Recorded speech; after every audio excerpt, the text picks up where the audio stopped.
I just want this woman back. Like, where is she? Where is she?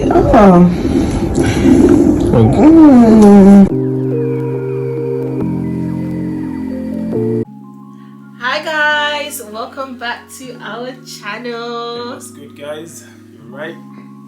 Welcome back, King and Jewy. So today we're back with a story time. And this story time is going to be on my labor and delivery.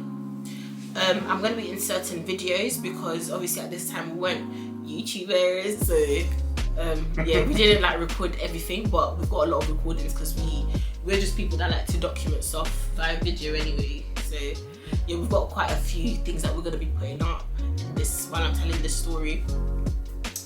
So we're going to do it as a story time, but it's actually kind of like a vlog as well. Yeah. Throughout my pregnancy, they'd already told me that I had high blood pressure.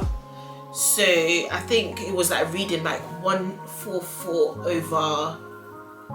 over like 90. Over like 90. No, that in the beginning of the pregnancy wasn't that high.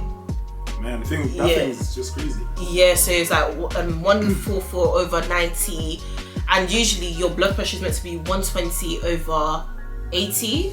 120 over 80, so this was quite high, especially for when you're pregnant. So you're not really meant to have that high of a blood pressure because you're more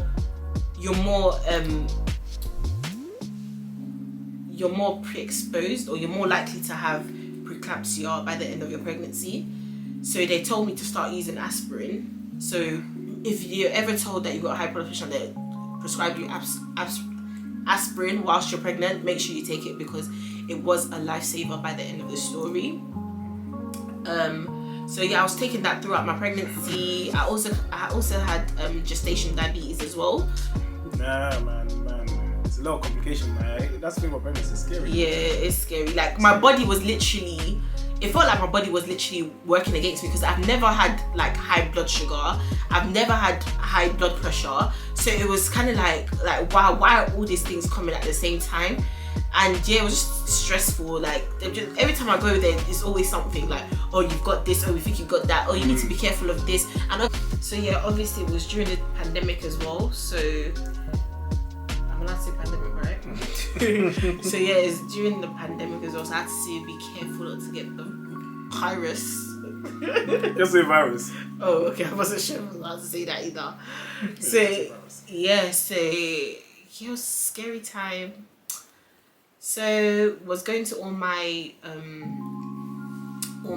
appointments, and everything was going fine. So far so good. It wasn't too bad. This was the only appointment that King didn't come with me to, and it just happened to be that when I got there, so my mom came with me instead, and when I got there, so it was my 36 weeks appointment. So by that point I was 36 weeks and 3 days. Yeah, 36 weeks and 3 days. So when I got there, they said that, so they just did all my tests for me. Like I took my urine sample, they just checked if the baby was all right, listened to the baby's heartbeat. So it was a usual appointment. There was nothing extraordinary about it at that time. Then they decided to do my vitals, so which was like my blood pressure, my pulse, temperature, other things like that, just to make sure that everything in my body is okay. Did that, and they noticed that my blood pressure was now 166 over 106, which is extremely high. So when I already got there, by this time Cardi B had given birth. Jay Huss's girlfriend had given birth. All the people I was pregnant with, one of my friends, she'd given birth. My sister's friend has given birth. Everyone I was pregnant with had given birth by this time. My sister gave birth as well. Yeah, my sister-in-law, she'd given birth as well. So just like, right, everyone I was pregnant with has given birth, and I'm still carrying around this baby with me. And I was massive because I had gestational diabetes. Like my baby was a bit bigger. So I was like literally all belly at that time. Like I was literally all belly. I was just tired. I was just fed up. So when I went to my appointment, I was like to my midwife, because she was like around my age, similar to me, so I got on with her very well. And I was just like to her, like, listen, I'm ready to give birth right now. Like, is there a way I can be induced early? She was just like, no, there's no way, but you could try. Like, she didn't tell me, but I told her that. You were not asked to be induced? No. Basically, when I got there, before they told me my blood pressure was high, I was already complaining that my belly's too big. Like, I can't wait till 40 weeks. I was just basically just ranting. Like, it wasn't like they'll take me seriously. You can't just ask to be induced and they will induce you. It has to be for medical reasons. So I was already ranting when I got there. Like, listen, everyone I was pregnant with has already given birth. I can't wait 40 weeks. Like, if my belly's this big now, how big is it going to be later down the line? Like, I can't wait till 40 weeks. And sometimes, apparently, your first child as well, you could go up to 42 weeks. And the extent how big my belly was, I'll insert. You think it's like twins in there? You literally think it's twins in there. It's twins in there. My belly was so big. So I was like, I even started ordering stuff from Amazon. I was ordering like this raspberry tea. I was ordering castor oil. All of these like Jamaican kind of remedies to induce you into labor. So that's how I was just trying I wanted to try anything by the time I was 38 weeks. So I was just preparing for that, not knowing that God had different plans. So yeah, when I got there, they did my blood pressure and they saw that it was 166/106, and then my midwife turned to me and said, it looks like you're about to get your wish. I don't think you're leaving here today. And I was like, what? Okay, I knew I was ready, but I wasn't ready. Like, I was ready, but like maybe in a week's time, like, tell me that I'll come back in a week's time to get induced, not like right now. So I was like, what? Like, what's going on? She's like, your blood pressure is really high. And I was just like, oh my God. So then she said she needed to do my urine sample, like check what my urine sample was. And basically I had protein in my urine. So this meant that I had preeclampsia. Like, I now have preeclampsia. Like, back when. Anyway, I reject it in Jesus' name. But yeah, I had preeclampsia and I was like, wow, this is actually happening. And she was asking me, are your visions blurred? I was like, no. She's like, are your hands and feet swollen? I was like, no, it's not swollen. But you used to complain about your feet though. Yeah, it was like, not that particular day, it wasn't swollen, but my feet swell anyway because I've got really small feet. So it was quite difficult to know. So she's asked me, like, so all the other things I didn't really have. She was like, are you getting headaches? And I get headaches normally anyway. So I was like, yeah, but I normally get headaches. So it was really difficult for them to know if I had preeclampsia or not. But yeah, it was then declared that that I had preeclampsia. So when I found that out, I called King and I was like, oh my gosh, they're keeping me. She's like, you're not leaving this place today. So I called him and I was like, they're keeping me here. How did you feel when I sent you that text? I was shocked, because obviously, I wasn't expecting them to keep you as well. Yeah. It was just to go in there, do the regular checkups and everything, and then leave, and then oh yeah, you're not going nowhere. And then you didn't want to say it. Yeah, you're like, I don't want to mention that we book it. Yeah, she didn't want to say it, boy. But I kind of had an idea, obviously, what she's trying to say. What was going on? Yeah, I did. The thing is, I never actually declared. Like, I used to listen to the sermon, and a woman had cancer, but she beat it because she never actually used her own mouth to say that she's got. Like, you're accepting it. You're basically accepting. So I never declared it with my. That's bad. I never declared it. I never declared it with my mouth. So I was just like, yeah, something's going on. Obviously, this has happened and that's happened. But I never actually declared it with my mouth. Yeah. So when she told me that I was not leaving and that they'll need to like book me in and they'll need to try and bring my blood pressure down, because before they induce me, they have to try and bring my blood pressure down so that they wouldn't have to induce me so I could go back home. But all the medication, they put me on 2 types of medication. Oh yeah, sorry guys, yeah, you see what she's talking about, blood pressure, yeah? If you've seen our video, the 1 chip challenge, this is the reason why she couldn't do it. Yeah. This is the reason why she couldn't do it, so I suggest you go watch the video. the one chip challenge. You need to go watch it. It's interesting. So they were trying to bring my blood pressure down, so it. that I didn't have to be induced and I could go back home. But every medication they were trying me on, my blood pressure was just not budging. Like, it wasn't budging. It went down slightly, so they decided that they don't think it's gonna go any like further down, because as soon as I take the medication, it worked for a period of time and it will go back up again.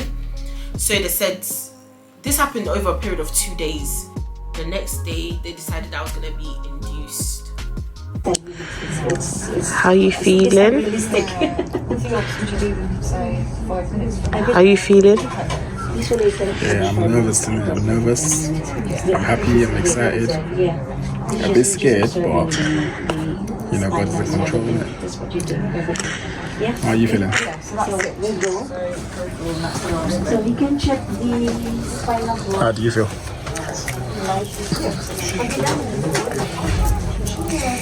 You don't answer the question. How do you feel?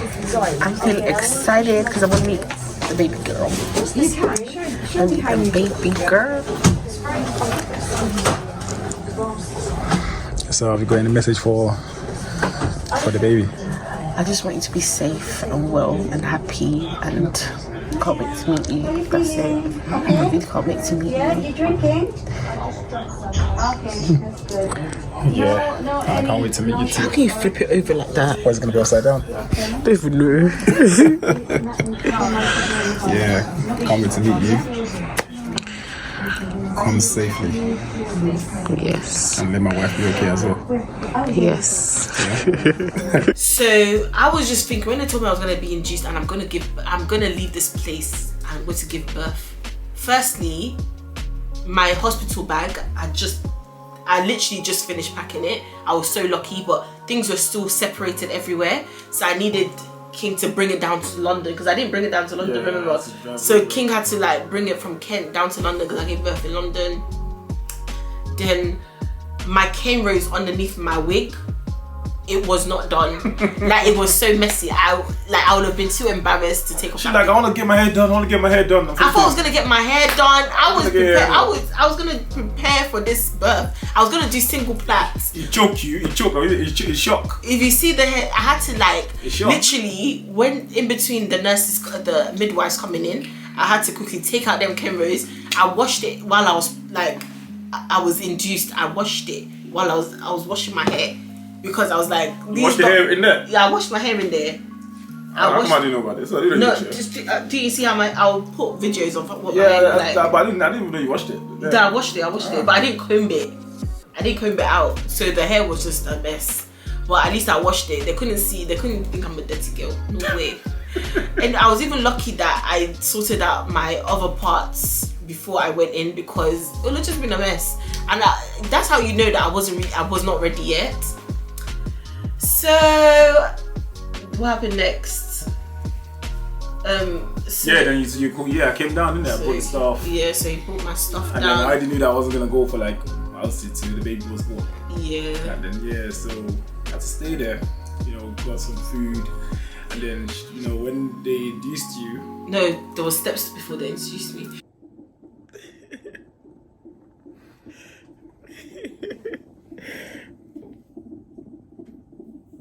It's been a long night, man.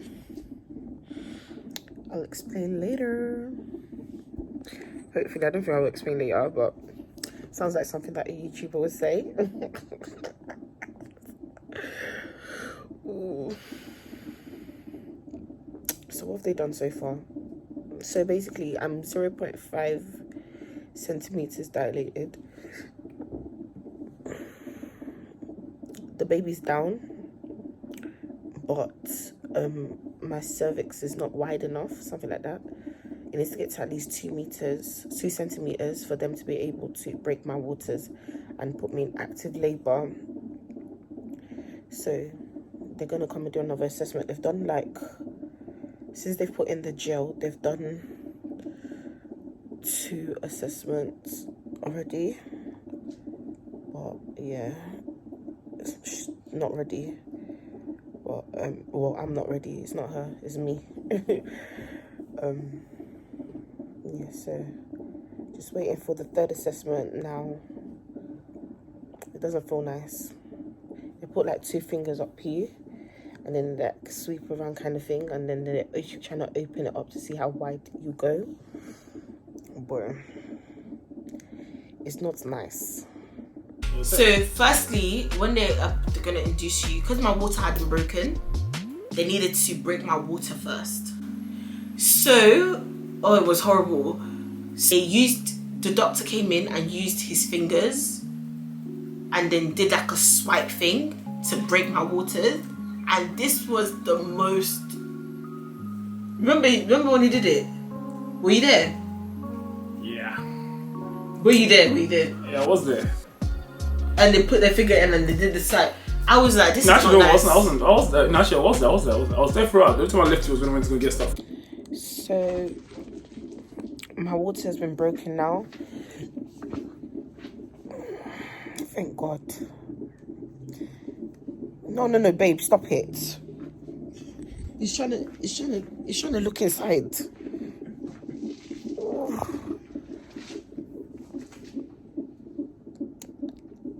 I can feel a bit of pain when I'm contracting, but we've got this.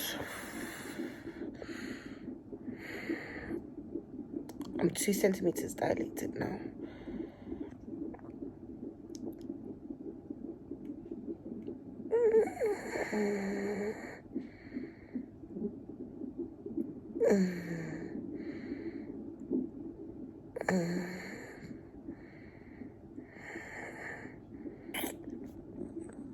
Got this.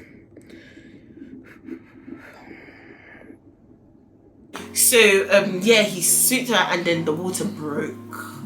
And then he went to go me looking. I told him not to look. I don't know why I was looking. He went to look. Yeah, I'm brave, man. And then the next thing they did was they put it was like a hormone drip or something. I don't even know what it was, but it was to fake make your body think that you're inducing, so that it could actually induce. I can't remember what the gel was. I think it was a gel. So they were putting that 3 drips, and this drip here is times 10 of what the normal labor feels like. It felt times 10 worse. I was in pain. That was a terrible moment, man. Yeah, so firstly I just used gas and air. I just want this woman back. Like, where is she? Where is she? Oh.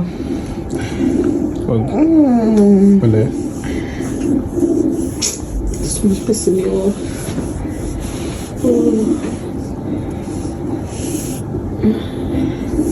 I'm trying to pee. She's pissing me off.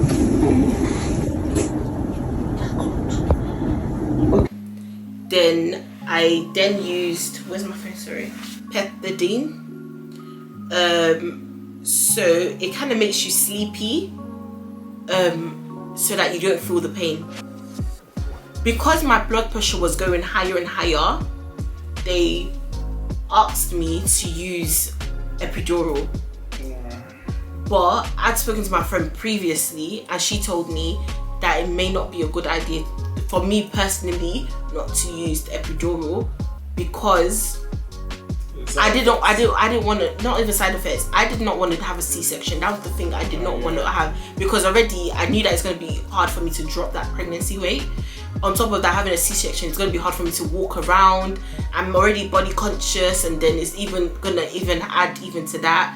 So I was just thinking, I don't want to have a C-section. I would rather bear the pain than have a C-section. So my friend said that once you use an intervention like epidural, that you're more likely to go into other interventions, and which was the next intervention would be C-section. So I did not want that at all. So with the epidural, it numbs you from your waist down. That's how women don't feel the pain of childbirth. But with that, you don't feel the sensation of how you need to push as well. So if you've taken that, you won't know when you need to push. As a woman, when you're giving birth, your body tells you when to push. It's so natural. Like, you feel that need to push, and you push and the baby will come out.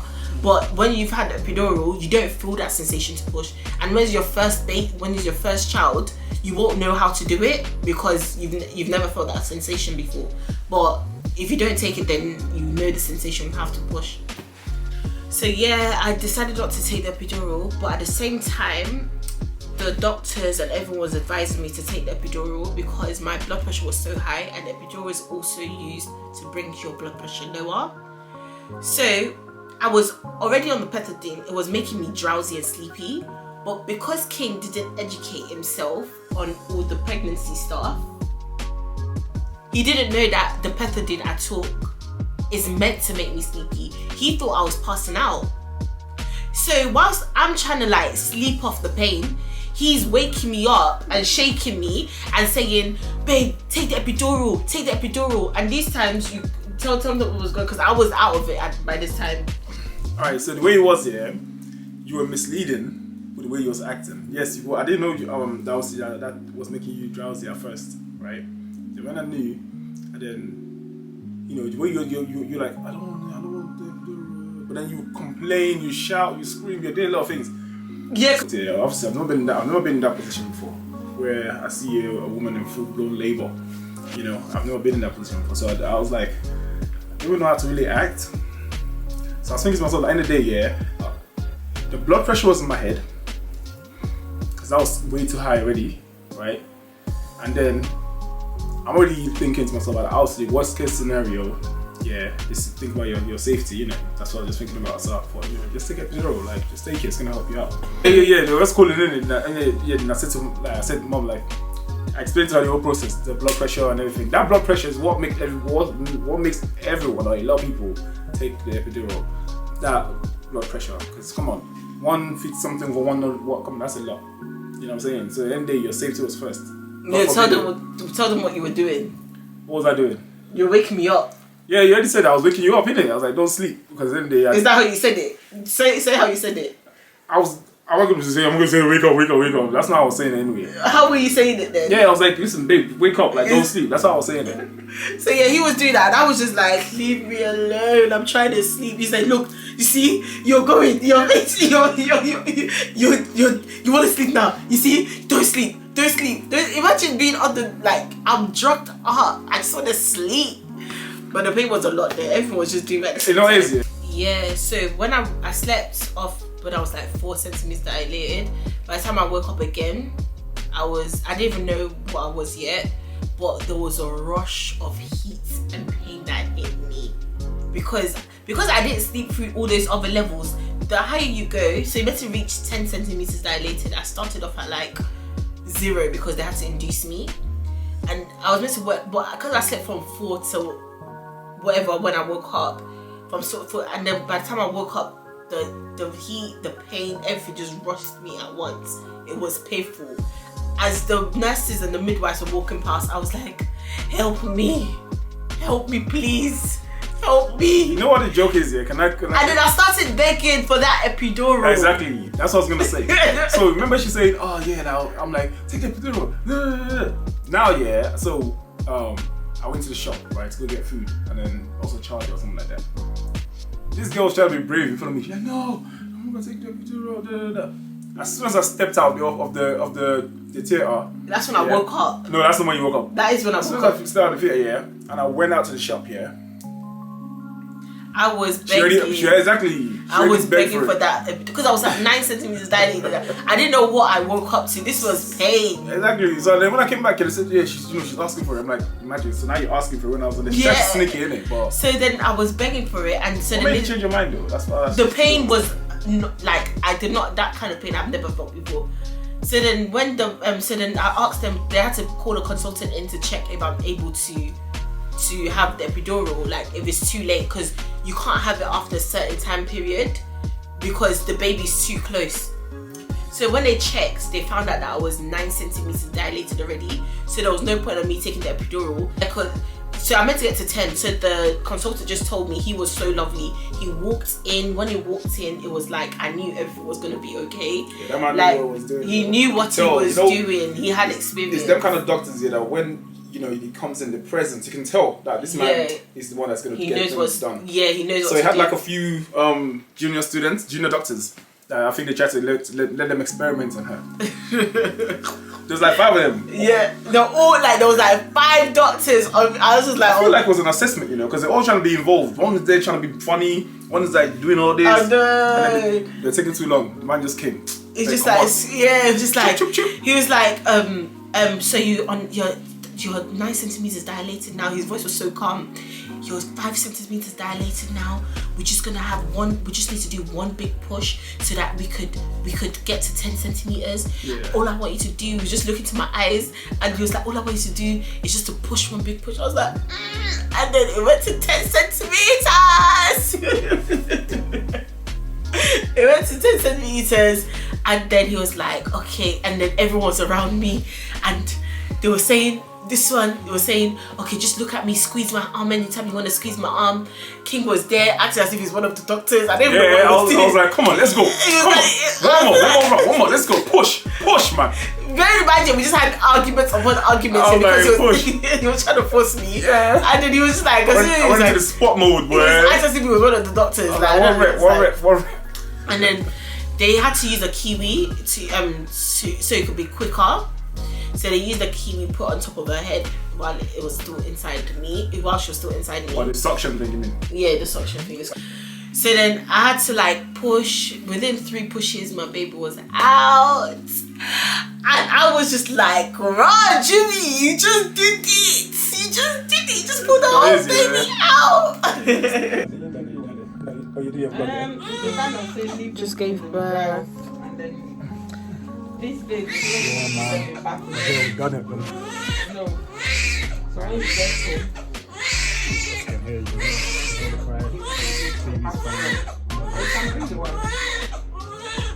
Thank God for that. That, like, when she came out, it's actually, you know, is it? Some things are there you can't. I just wanted to see her. Like, I was just like, you know, when you're tired, you just want to rest for a bit, but at the same time, you want to see that, like, you want to see what she looks like. You want to see who you've been carrying all of this time. Yeah. You want to see who you've been talking to, who you've been singing to, who you've been rubbing, who's been kicking you from inside. Like, you want to see. I just wanted to see her. Yeah, it's good. Good feeling. I know, you just feel like you expressed it, didn't it? Yeah. See how excited she was. Nah. That's how I felt. And then when I saw her, I was like, ooh. I'm joking. She didn't have no eyebrows. She didn't have no eyebrows. I was like, okay. And then she was light as well. I was like, I was like, what's going on? Yeah. I'm telling you. Light skinned baby, yeah. I'm telling you, but now her melanin is fully kicked in, so.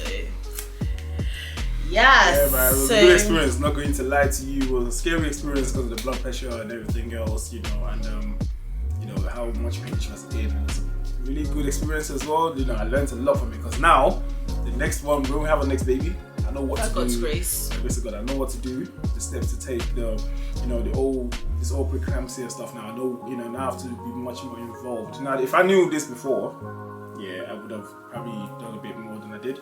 So now, when we have a next one, now I know what to do to try and, you know, what my food your intake. sugar intake, Yeah. your carbs intake, exactly. Your No, carbs but intake, all of this is punishment. all of that stuff. When I'm pregnant, If you go to your mom's house, you would not do that there. You would not do that there. You want to go there so you don't do nothing. That's why you want to go there to have a holiday in, and then your mom will do everything else. No, and then you're gonna be eating anything as well. But now I know what I can do to help you. So you're gonna do meal preps for me, yeah? Yeah, meal preps. We're gonna do some. We did do walks. We're meant to do some walk. You know, do exercises. We did do all of that stuff. So now we know what to do. You know, go for walks. This sounds like do some punishment. exercises, Okay. some breathing lessons, all of that stuff, man. But yeah, man. You know, now baby's here. She's sleeping again. Always sleeping. Well, so yeah, man. I'm happy. We're happy, you know. Thank you guys for listening, and we hope that you learned a lot and you really felt our journey with us. Yeah. So yeah, remember to like, subscribe. It really goes a long way for us. And comment below, push the bell notification so you can see whenever we post something new. Yeah, we'll start saying that for the bell, whoever it is. All right, bye guys. Yeah, peace out. You're supposed to be eating though. Are you supposed to be eating? I said people shouldn't eat Yeah, but is that gonna... What are you eating? nuts. I could eat anything. I could eat powdered jam. You see, that's what. You see. You know what I'm gonna say, innit? Exactly. You know exactly what I want to say.